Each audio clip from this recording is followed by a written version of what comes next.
There's a lot of messaging in the world today that basically says it's pointless to try and prepare for having children, that it's pointless to have a philosophy or principles that guide your parenting decisions.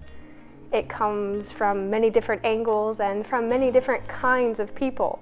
They might say that children, they're so unique. Their needs are so individual, and everyone's context is so different that those parenting experts, what they say can't possibly be applicable to you, your child, or your life. All those theories, they might work for some people, they might work for the authors, but they couldn't possibly work for you.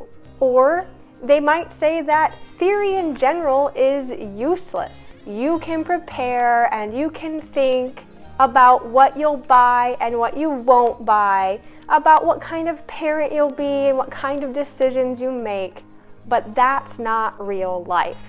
Once you have kids, all of that gets thrown out the window. You'll put that theory where it belongs, which is in the trash. The real problems of the moment will hit you like a ton of bricks, and you will just have to respond the best you can in the moment.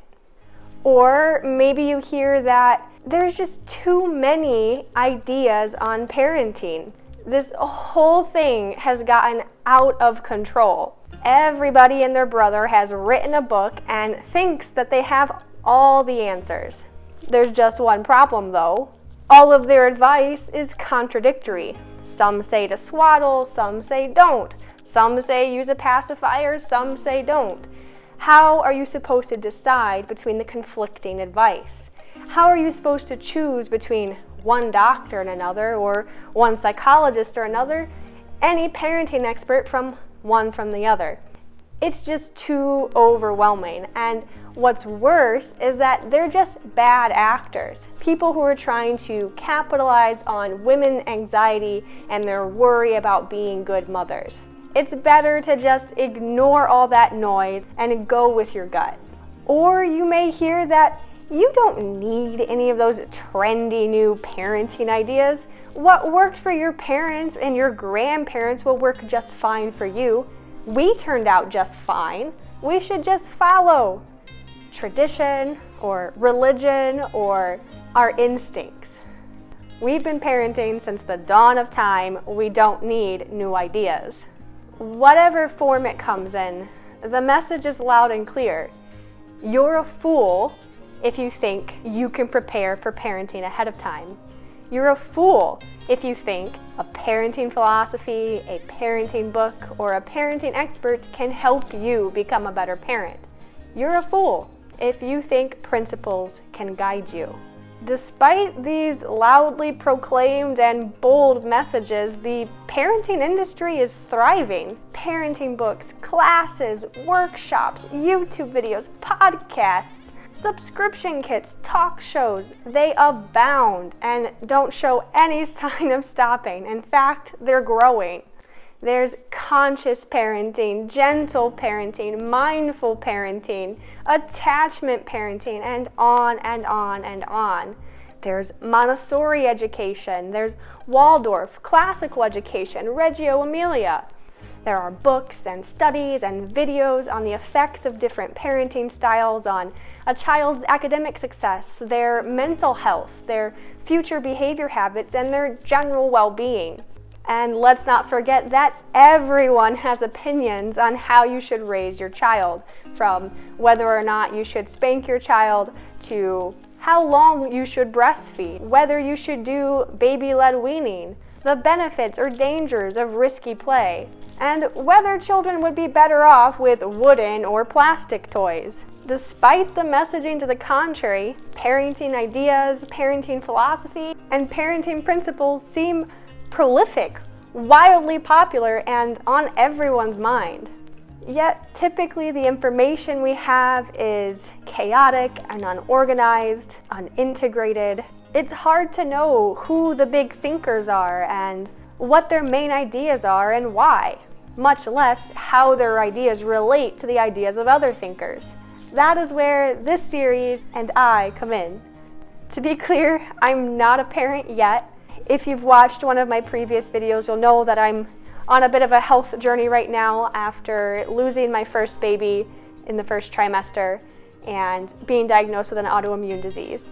I'm working hard and I'm planning on trying for a baby sometime within the next year, so this is still imminently relevant to my life as well. So I'm not a parent yet, and that's okay, because the purpose of this series is not to evaluate the effectiveness of any given philosophy on the real life task of raising children. I'm not raising children yet, so I can't speak to that. Instead, the purpose of this series is like that of a surveyor or a cartographer. I want to get a scope of the land and see what's out there in the world of parenting experts. I'll do deep dives into the ideas of doctors, psychologists, philosophers, and educators. I'll try to answer the questions about what they believe and why they believe it, and what they recommend you should do based on what they believe. Ultimately, you and I will have to decide whether we think their ideas are based on reality or not. We'll have to look at the empirical data, our own ethical beliefs, and consider our goals and priorities, and decide whether their ideas make sense or not.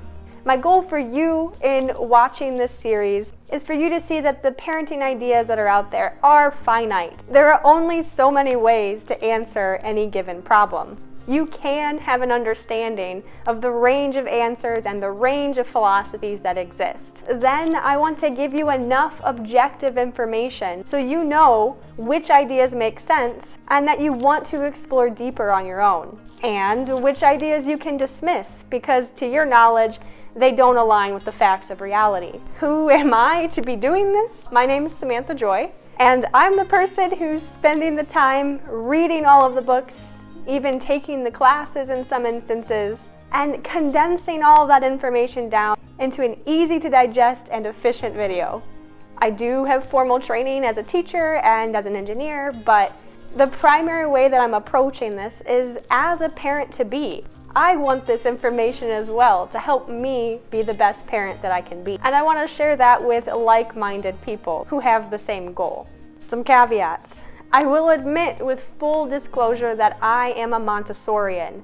I have bought into the principles, the ideals, the strategies of Maria Montessori. I'll even be beginning this series with videos on Montessori. However, like I said, my goal here is to be objective. My goal is to present the case of each of these thinkers as they present it.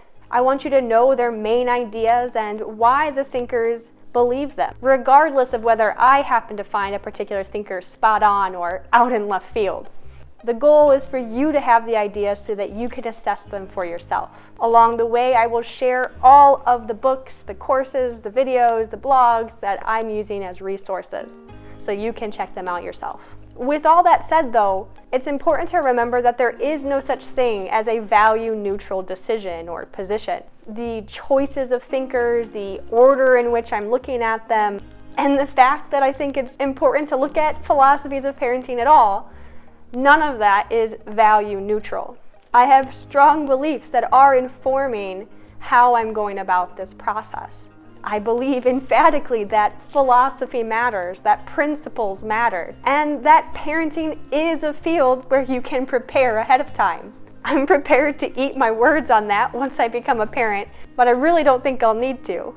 Beyond that, I think you should be rational, which means your ideas should ultimately reduce down to sense data, to the facts of reality. I think that there is a right way to do things, and that context matters, and that things are not values in a vacuum.